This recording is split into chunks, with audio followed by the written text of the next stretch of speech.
Doncs mira, les addiccions són una malaltia molt complexa perquè va des de la part més social i psicològica a la part més biològica.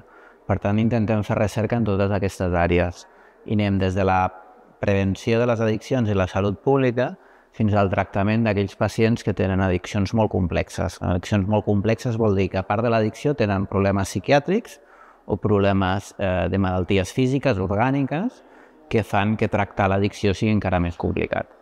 I, per tant, nosaltres treballem en el que parlem d'addiccions complexes, per una banda, que serien aquestes persones que tenen altres patologies, i també la prevenció i la salut pública des d'un punt de vista d'identificar de manera molt ràpida i molt inicial els pacients que poden arribar a presentar problemes derivats del consum de substàncies. La idea és que com abans intervenim, menys danys hi ha, més qualitat de vida i més possibilitats de recuperació. Per tant, també investiguem en com arribar a la gent d'una manera més eficient i d'una manera molt més ràpida. I aquestes dues potes principals, la del tractament del pacient complex i la del pacient més preventiu, s'afegeix l'ús de les noves tecnologies per millorar també l'adherència al tractament, per millorar la qualitat del tractament que oferim als nostres pacients.